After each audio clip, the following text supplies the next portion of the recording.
நோய்களை நீக்கினவர், பாவியின் பாவ நோய் நீக்கினீரே.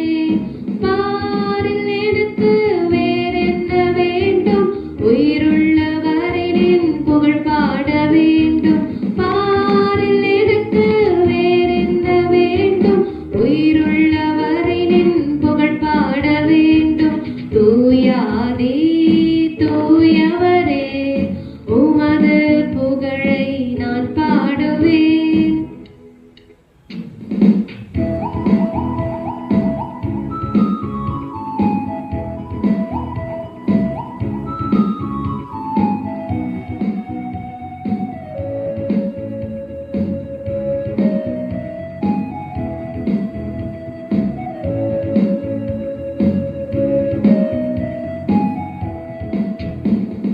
துயரங்கள் பாரினில் அடைந்தவரே, துன்பங்கள் தாங்கிட பலன் தாருமே. துயரங்கள் பாரினில் அடைந்தவரே, துன்பங்கள் தாங்கிட பலன் தாருமே.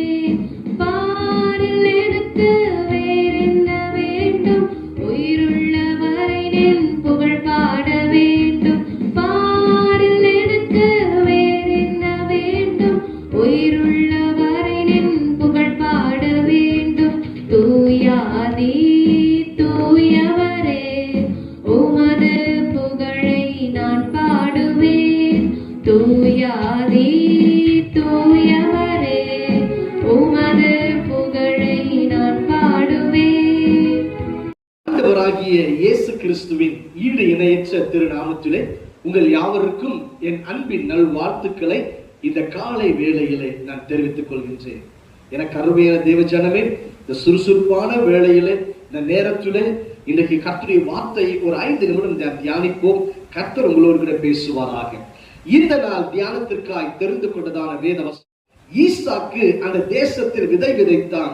கர்த்தர் அவனை ஆசீர்வதித்ததினால் அந்த வருஷத்தில் 100 மடங்கு பலனை அடைந்தான் என்று வேதம் சொல்லுகிறது. இன்னைக்கு ஒருவேளை நாம் நினைக்கலாம், ஐயா நான் எதை கையிட்டு செய்தாலும் அது எனக்கு நஷ்டமாய் போகிறது. ஐயா நான் எந்த ஒரு ஆசீர்வாதத்தை பார்க்க முடியவில்லை. ஐயா நான் எதை செய்தாலும் அதில் ஒரு விருத்தி இல்லை, அதுல ஐயா உயர்வு காண இல்லை. ஐயா நஷ்டம் அடைகிறேன், எல்லாம் எனக்கு லாஸா போகுது என்று சொல்லி புலம்பிக் கொண்டு இருக்கிறீர்களா? இந்த கர்த்தருடைய வார்த்தை உங்களுக்கு சொல்லுகிறது, அந்த வருஷத்திலே அவன் 100 மடங்கு பலனை அடைந்தான்.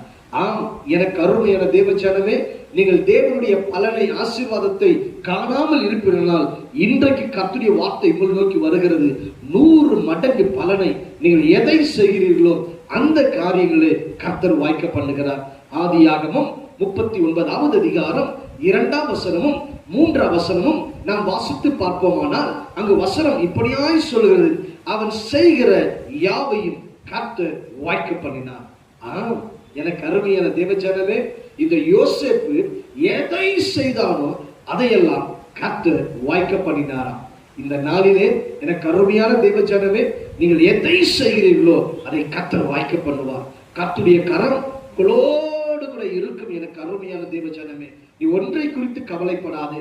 ஒருவேளை எல்லாவற்றையும் எழுந்து போயிருக்கலாம், எல்லாவற்றையும் நஷ்டத்தை கண்டிருக்கலாம். ஆனால் இன்றைக்கு ஒரு புதிய ஆரம்பத்தை, ஒரு புதிய தொடக்கத்தை கர்த்தர் வைத்து உங்கள் கரத்தை கர்த்தர் ஆசீர்வதிக்கிறார். நான் உங்களுக்கு ஜெபிக்கட்டுமா? நான் உங்களுக்கு ஜெபிக்கிறேன். மகா இரக்கமும் கிருபையும் நிறைந்த நல்ல ஆண்டவரே, ஐயா தேவரே, பிரயாசப்பட்டு ஐயா கையின் கிரியைகளில் எதை செய்தாலும் அதிலே ஆசீர்வாதத்தை காண முடியாதபடிக்கு ஐயா தோல்வியை கண்டிருக்கிற ஒவ்வொரு பிள்ளைகளுக்காக நான் ஜெபிக்கிறேன். இந்த நாள் முதற்கொண்டு ஐயா அவர்கள் எதை செய்கிறார்களோ அவைகளை ஆசீர்வாதத்தை காண, அவைகளை விருத்தியை காண கர்த்தர் நீர் கிருபை செய்வீராக. இயேசுவின் நாமத்தினாலே ஐயா அந்த தொழிலிலே, ஐயா அவர் கையில் பிரயாசங்களிலே, அவர்கள் வேலை ஸ்தலத்திலே, அவருடைய வருமானத்திலே ஆசீர்வாதம் இல்லாமல் இருக்குமானால் இயேசுவின் நாமத்தினாலே ஐயா அந்த ஆசீர்வாதத்துக்கு தடையாய் காணப்படுகிற எல்லா காரியங்களையும் நான் அதம் பண்ணி போடுகிறேன். கர்த்தர் ஜெயம் எடுப்பீராக. இந்த நாள் முதற்கொண்டு 100 மடங்கு பலனை காண கர்த்தர் கிருபை செய்யும். இயேசுவின் நாமத்தில் ஜெபிக்கிறேன் நல்ல பிதாவே, ஆமென். எனக்கு அருமையான தேவ ஜனமே, நிச்சயமாக சொல்லுகிறேன், கர்த்தர் உங்களை 100 மடங்கு ஆசீர்வதிப்பார். அந்த ஆசீர்வாதத்தினாலே உங்களை நிறைத்து நடத்துவாராக. Praise the Lord. கர்த்தர் நல்லவர். நான் உங்களுக்காக தொடர்ந்து ஜெபிக்கிறேன்.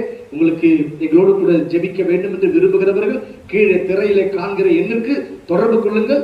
நாங்கள் உங்களுக்காய் ஜெபிக்க ஆயத்தமா இருக்கிறோம். கர்த்தருடைய வார்த்தை உங்களுக்காய் நாங்கள் சொல்லி ஜெபிக்க ஆயத்தமா இருக்கிறோம். Praise the Lord. கர்த்தர் நல்லவர், கர்த்தர் நல்லவர்.